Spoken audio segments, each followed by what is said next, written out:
Hello, my name is Dolores Rogers, and I welcome you to the Legacies of the Emancipation Park Neighborhood Community History Project. And today I have with me Gene Robinson.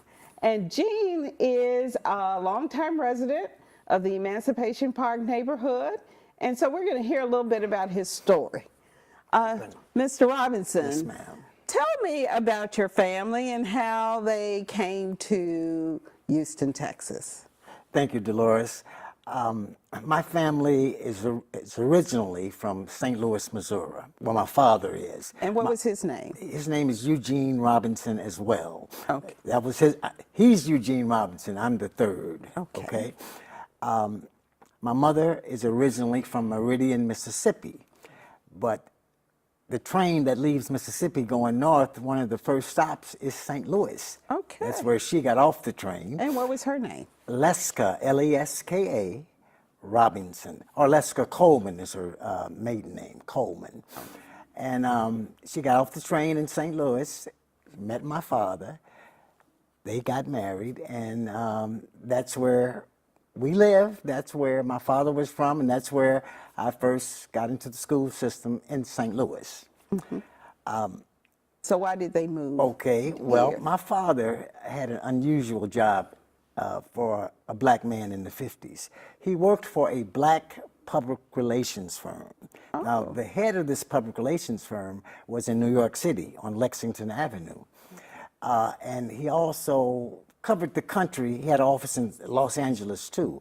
And his expertise, Dolores, was for industry, who, you know, black people couldn't really get a job working in industry for the company. Mm-hmm. So they would, if they had problems, they would require an expert, hence a public relations firm, to come down and handle the black problem. Mm. Where here in town, we had a problem like that with a major baking company here in town, who they were having problems with their image.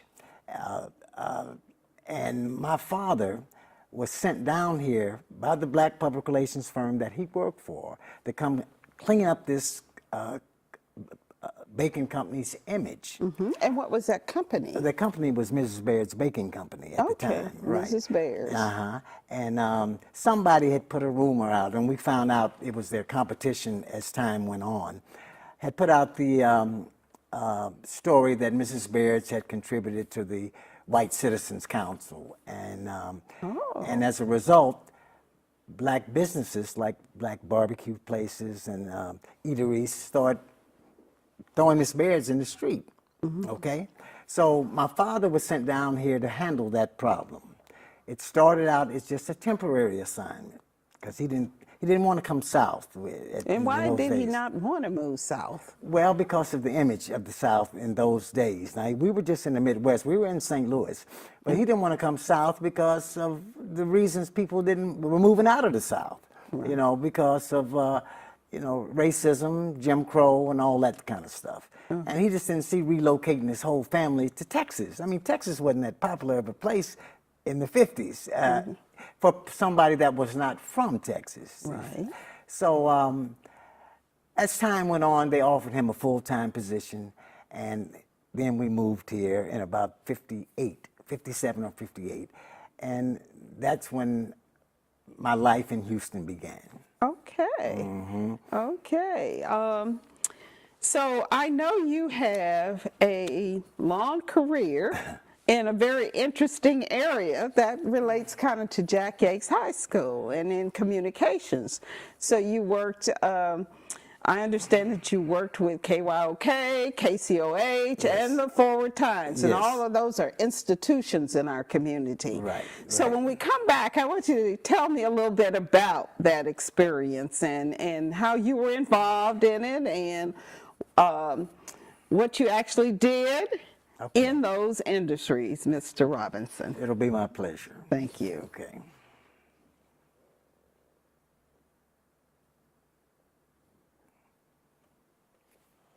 Okay, so we're going to take a 5-minute break, and then we'll come back. You know, from a young age. Okay.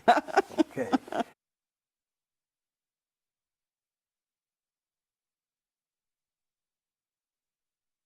is Justin, and I am your dividend. I'm Ferdinand. You look at me and think big. You think scary. But I'm a little misunderstood. Sorry I almost killed you. Kids with learning and attention issues are misunderstood too. Take the time to understand. Learn more at understood.org.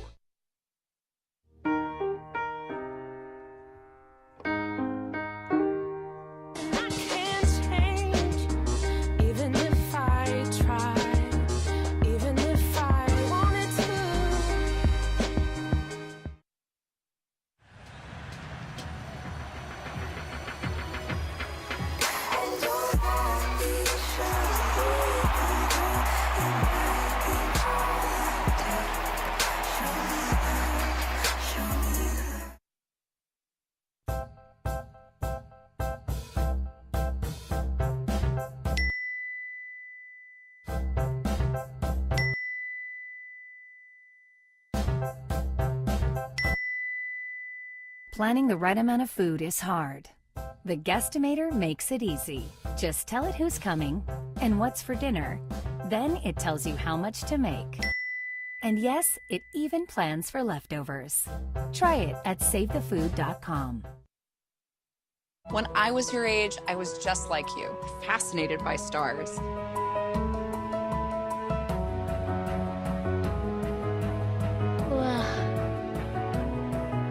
But now I get to search for life in the universe. And who knows, maybe life is looking for us too.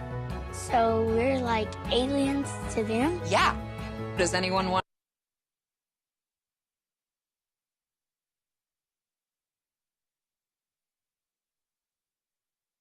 Dolores Rogers, and I have the pleasure of being here today with Gene Robinson. And Mr. Robinson has a history to tell us about the Forward Times, KCOH, and KYOK. And KYOK. Yeah. Yes. Right. And so we want to hear a little bit about that. All of those are institutions in the Emancipation neighborhood. Mm-hmm. And Gene, I understand that you were a DJ. Yes. Tell me about that. Well, all of my life, I wanted to be in broadcasting. And I'll tell you why. Growing up in St. Louis, there were two outstanding baseball announcers that I idolized. And one was Harry Carey, that most people knew from Chicago, but he started in St. Louis. And the other one was Jack Buck. His son is now big time. His name is Joe Buck. But they were the announcers, Harry Carey being the A announcer, Jack Buck being the B announcer. And I used to listen to them every day, or every time there was a baseball game, I would listen to Harry Carey and Jack Buck. And I got to the point where I would cut the volume down on the television when a baseball game was on, and I would do my own broadcasting. Oh, okay. Like I would say, here's Stan Musial. Musial hitless in his last 16 times at the plate. Here's the wind and the pitch from Whitey Ford. Swung on and there's a drive. So I would sit in there and do that. Most people wanted to watch the game for the game. I wanted to watch the game for the calls, for the broadcasters' calls. So that's how the interest was there. So I grew up on Ruth and Alameda in the 3rd Ward. Okay. And next door to me was Tex Harrison, who was the Harlem Globetrotter and a Wheatley product. He was known all around. Right. His mother was a very prominent instructor here in town, Lulelia Harrison, I think that was her name. But anyway, Tex was friends with Mike Payne. Now, Mike Payne was a disc jockey here in town who I simply idealized. I thought he was the best disc jockey I had ever heard. And I asked Tex one day, I saw Tex and Mike Payne together right next door to me. And I said, Tex, ask Mike, is there any job down at the station I can do? I don't care what it is. I just want to be around a radio station. I don't care if it's sweeping or whatever. I want to just be around. Mm-hmm. So he proposed that to Mike. And Mike said, I'll do better than that. I'll make Gene my junior disc jockey of the week. So it was a contest, more or less. Now, when you're a junior disc jockey of the week, that means you're on the air for 15 minutes, and you can do your own radio show for 15 minutes. So I wrote down everything I was going to say. I didn't want to leave anything to chance. And remember, now I didn't see anything coming from this. I was just enjoyed the moment. You follow me? Right. So I attended. I mean, I reported to the station. It was on a Saturday, and I did the Gene Robinson show for 15 minutes. Now, if they liked you as a junior disc jockey of the week, you became the junior disc jockey of the month. Okay. Now, of the month meant that you reported to the station and you had a show every Saturday in that month for 30 minutes now. It has evolved from 15 to 30 minutes. So again, I wrote down all the stuff I was going to say, the records that I was going to play. The break came when one day Mike Payne operated the controls, and we just had a mic and would do our show, but the disc jockey that worked there would do the controls. Mike Payne couldn't make it one day. Okay. And Al Garner, who was a white guy working at KYOK and really a nice guy, he was the program director, and he had to do the controls. So I came in and I did my show. First thing I ever said on the radio was, and I was known as Gene the Player. In those days, the Player. well, everybody had a handle. You were either Mike the Lover, or you were Wild Child, or you were Boogaloo, or you had a handle. So I said, what am I going to be? So I said, I'm going to be Gene the Player. Don't ask me why, but that's what I came up with. Okay. So when I came on the air that Saturday, I said, the city councilman, the governor, and even the mayor all stopped their work to dig the player right into a record. And Al Garner, the program director, loved that. He liked it. He said, all right, Gene, all right. So I did my show, and it was pretty good for a guy who'd never been on the radio before except for 15 minutes. But I wrote down everything, and I wanted to do this. That's why it came off so good. So at the end of the show, Al said, Gene, I like your style, young man. I was in high school. I liked your style. Where were you in high school? Well, at the time, I'd come to Yates. However, during that time, you got to remember, times were changing a bit. Dr. King had come on television and said, doors of opportunity are opening now, and we have to be prepared to enter those doors as they open. In reality, we lived closer to San Jacinto High School, which was down on Holman, which is now Houston Community College. So my dad said, y'all are going to San Jacinto, because the world is not only black. I mean, it's just not black. You got to learn to get along with all people to make it in this world. Came over here to Yates, got my transcript, boom, I'm at San Jacinto now. So your question was where I was in high school. I was at San Jacinto at the time of the radio show. Okay, but the DJ now. Well, okay, that's Tell what me I'm getting about to. that. That's what I'm talking about. I was the disc jockey of the month. Okay. Al Garner says, I like your style, young man. One day, don't be surprised. These were his exact words. One day, don't be surprised if you don't get a call from me and tell you to come on down here. Now, Dolores, I took it as don't call me, we'll call you type thing. Plus, I wasn't even applying for a job. I was just having fun. And one night, sure enough, around 11:30, 12 o'clock, toward midnight, yeah. And Al Garner had a very distinctive voice. Gene, this is Al Garner.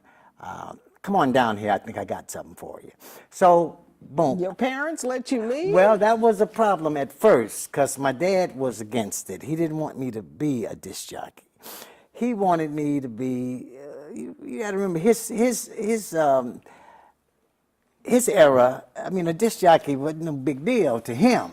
He wanted me to have a job at one of these companies as a sales rep with a company car and an air travel card and expense account and that kind of thing. I did that too, but I'm just starting out. Now I'm 16 years old, you know. And that was another thing that because of my age, I was very popular because, I mean, at 16 years old to have a radio show, that's a pretty big deal. And I started November '66. It was near Thanksgiving time. So, so my radio, I had a show on the weekends, Saturday from 7 to midnight, and Sundays from noon till 7 in the evening. Okay. Okay. Mr. Robinson, we're going to come right back, and we want to hear more about that story and more about your experiences at KCOH, KYOK now, KYOK, and we don't want to miss the Forward Times. Absolutely. Okay, Right. thank you. Okay. Food in America never gets eaten. When we start to think differently about our food, we can get a lot more out of it.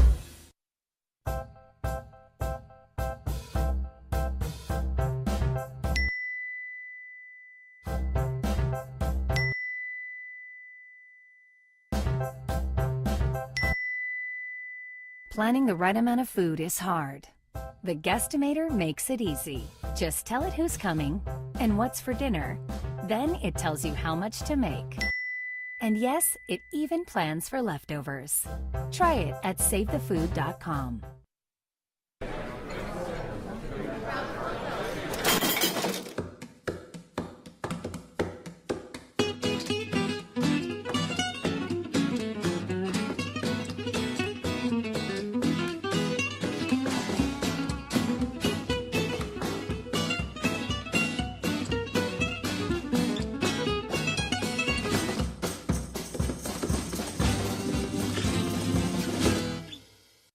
Red shirt, blue shirt, yellow shirt.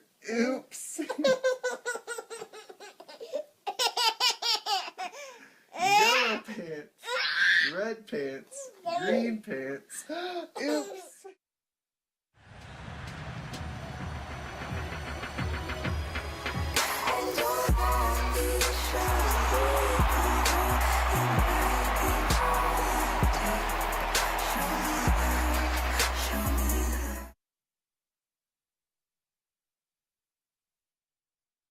Here, the Emancipation Park neighborhood, a community history project, and I have with me Mr. Robinson, and he's going to continue telling us his story about his life here in the Emancipation Park neighborhood and working for KYOK, KCOH, and the Forward Times. Mr. Robinson. Okay, so the situation is you got a 16, November 66, I was 16.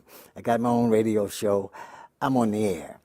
And I'm happy, you know, I'm popular, you know, for the most part. There were some people that didn't like me, but we're not gonna talk about them. So I was a happy man. However, there were things going around me that I couldn't help but, you know, notice and wonder about. For example, even at KYOK, you would think, here's a radio station that's predominantly black. Well, it airs to a black market. There could not have been anything but fun, but that's not the case. An article came out in the Houston Chronicle once that said, and I have a copy of it for later, it says, radio doors seldom open for teens. And the article was about how teenagers just don't get jobs at radio stations. But we had 3 here in town. Myself being one, Johnny Goen being number 2. When I say number 2, I mean he's just another one. He was another one. But he was Caucasian working at a black radio station. And we had another gentleman named Nick Winchester. I didn't really know him because I think he worked at a country western station, and that just wasn't my thing in 1966, 67, you know. I'm R&B Motown young man. So Johnny Goen was an excellent disc jockey. He talked better than most of us did. He was a white boy, you know, he talked good and he knew more about Motown than I did because, you know, they really study stuff. And, so it was a kind of like a rivalry between Johnny Goen and Gene Robinson. Some Saturdays he would be on, some Saturdays, he worked at KYOK as well, and some Saturdays I would be on. And one day I came to work and I noticed that my hours had been cut and Johnny's hours had increased. And I said, well, something's wrong with this picture. It ain't right. Due to the fact, now we're at a black radio station. Now I only got 2 outlets I can work at KYOK and KCOH. Johnny being Caucasian, he had the world to go work at and be a disc jockey. He was good too. So I was kind of depressed. That's how can they do this? Here's a white boy working at a black station, and you mean they're gonna cut me down and increase him? No, this can't work. So when the word got out that that's what was going on, I'm telling you, the black community pulled together. I'm talking about ministers, I'm talking about men, I'm talking about black businesses.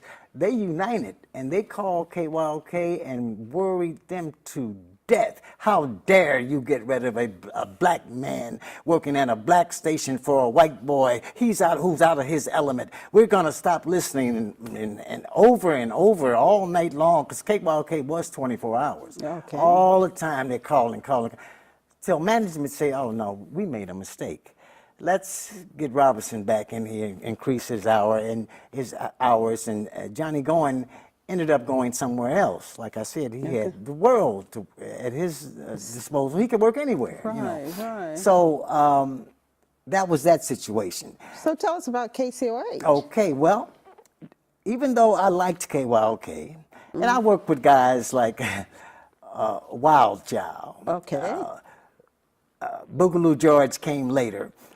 Rick Roberts, I was there before Rick Roberts. Nobody believes that because Rick was an institution there. But the OK chain was really owned by Caucasians. It was the OK chain, and they had stations in Louisiana and all over the South.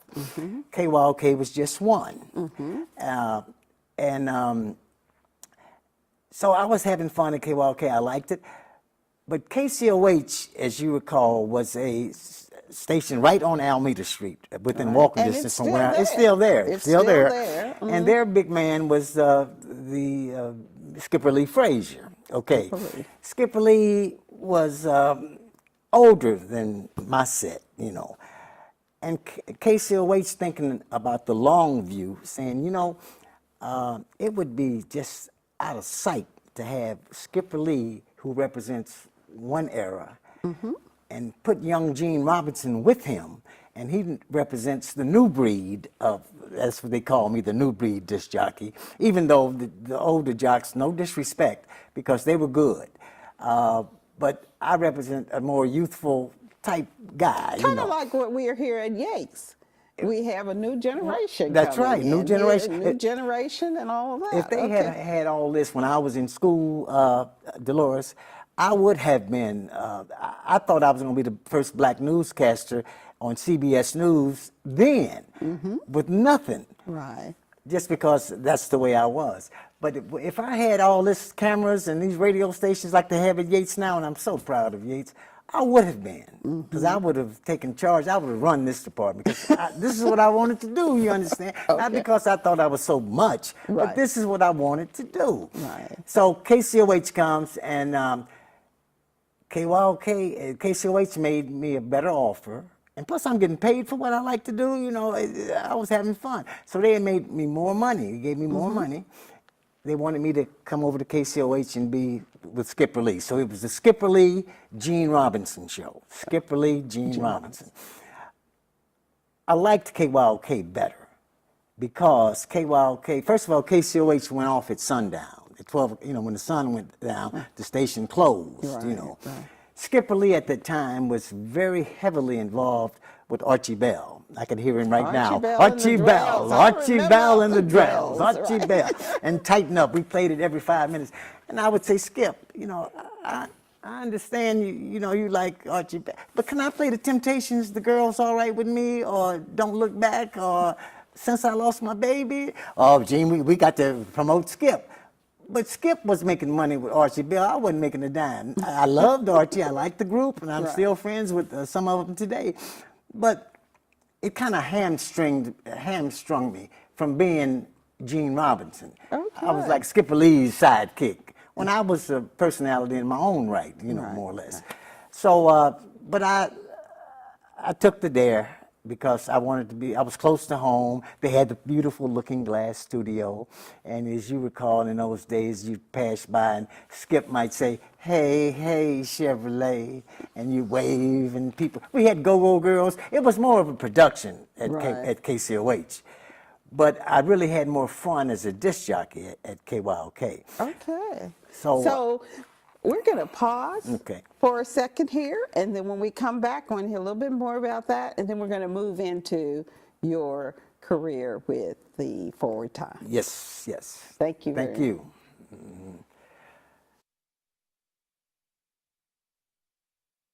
Food in America never gets eaten. When we start to think differently about our food, we can get a lot more out of it.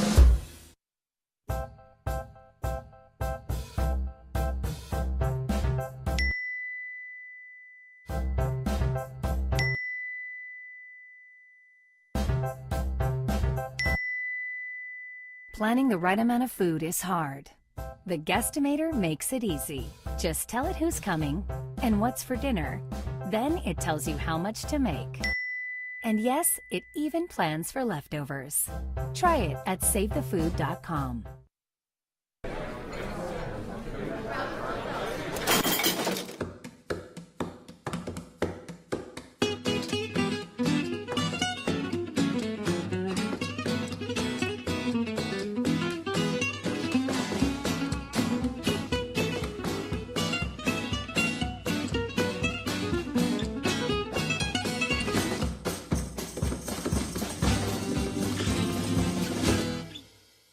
Red shirt, blue shirt, yellow shirt. Oops.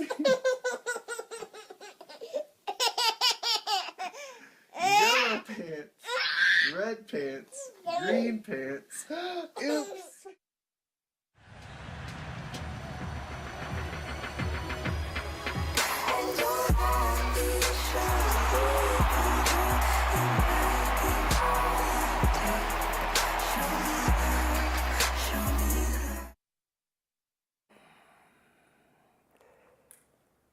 Welcome back. I'm here with Gene Robinson, who is a long-term Third Ward resident, and he's telling us a little bit about some institutions in this community. And so we were talking about KCOH, and I remember the glass window, and it's still there on Yes. Alameda, and Yes. and what went on there, and how the community, you would have people just standing there. Yeah. And- Looking at the disc jockey. So tell us. Right, and cars passing by honking, and you know, Skip saying, "Hey, hey, Chevrolet," and then I had my set that would come wave at me, and it was just booming over on that corner. It was booming. Skipper Lee owned a record shop that was right across the street from KCOH, so it was just a hip corner, you know. Okay. So one day, like I mentioned before, I was brought up on Ruth and Alameda. Right down the street was the Forward Times. And KCOH was right down the street the other way. So I you guess I could was walk. born, yeah, I could walk to either one. Right. Okay. So one day I'm coming home from high school, from San Jacinto. And I always thought I could, my old man had trained me to box a little bit. I always thought I could box, and I could back then, not now. Now, back then I could. But I was walking home one day, and we had to walk right past the Forward Times. And it was a lot of guys who were kind of teasing my sister, or messing with her, if you will. Like pulling her hair, and come here, Michelle, and all kind of innuendo like that. And of course, being her big brother, I wasn't going to tolerate that. I did not like that. Right. So as we got right in front of the Forward Times, I didn't realize that Julius Carter, the publisher of the Forward Times, was standing in his doorway, just watching. You know, he wasn't looking for anything. He was just watching the kids, you know, come and go. And he saw this situation of these young men who were teasing my sister and had her almost in tears and all that stuff. And all of a sudden, he saw me drop my books, and I'm going up, it's 5 or 6 of them, and I'm going up like I'm gonna whoop them all. You know, leave my sister alone with you. Now, I don't know that Julius Carter has my back. I don't even see him, because they have a dark window. You can't see into the place. But he saw everything I did. And he liked it. You know, he said, "Look at that's Gene Robinson's boy." He knew my daddy. That's Gene Robinson's boy, and that's his sister. And Gene's taking up for his sister. He liked that. I was mad and, you know, about to get whooped to death. And so we got home, and several days later, I got a call from Julius Carter to come around the corner. He wanted to talk to me. I said, Lord, what have I done now? So, Well, tell me about that. You mean a neighbor could just tell you to come?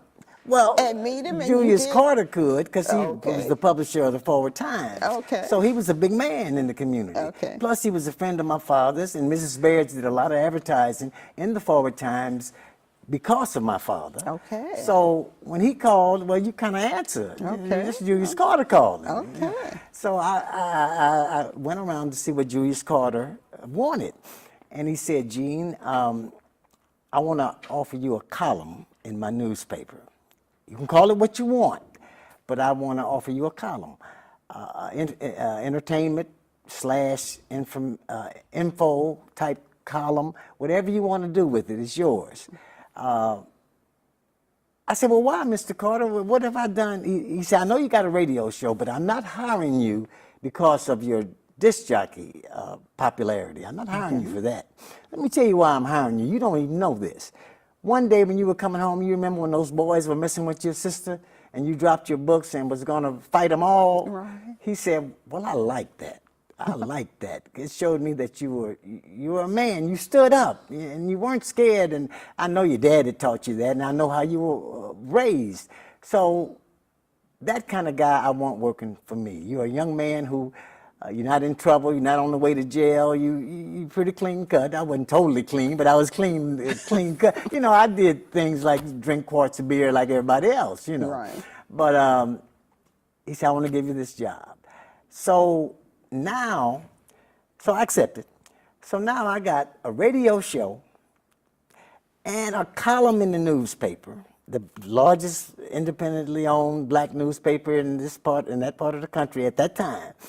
And still is? And still is. Right. And so you couldn't touch me. I mean, I see the power of the press, the printed word it was more powerful than the radio. You can ask me if I said something on the radio, and I can say, no, I didn't never say that. But on that printed word, they say, oh, yes, you did. Go back to November 66. See what you wrote right here? Mm-hmm. Well, you can't change that. So, in fact, my father and my family they were prouder of my column in the newspaper, more than they were on the radio. Right. Because it was, I just didn't have an entertainment column. I tried to give them a little education from, like I had a section called Did You Know? Where I would come up with a popular, something that everybody should know, and state the facts and give them the answer and all that stuff. And it was a family thing. We would sit down and I got help from everybody. Yeah, right. They would send me for your column, and but I had to put it all together, on Wednesdays and turn it in, and I think the paper came out on Thursdays then. So that was really I learned so much doing that. I really liked it, but it became hard to do as I got older, 18, 19. Okay. To sit down and write that column, it seems like you never were finished. As soon as you got one column, you got to start thinking about the next week's column. And as soon as you get that one, you got to start thinking of that one. So one day I just got tired, went around there and resigned because I didn't want to do it anymore. But I enjoyed it. I enjoyed it. Well, wow, that's just a fantastic stories about Thank you. some, real institutions. We get a chance to meet someone who's actually a part of those historic places in our community. And we want to thank you very much for sharing your story of the Emancipation Park neighborhood and life in Third Ward. Thank you very much, Mr. Robinson. Thank you so much, Dolores, for having me. Oh, I'm it's proud. been a pleasure. I'm honored, really. I'm really honored. Yeah, it's been a pleasure. Thank you. Thank you. Thank you very much for being with us at the Legacy of the Emancipation Park Neighborhood Community History Project. Have a good day. Okay.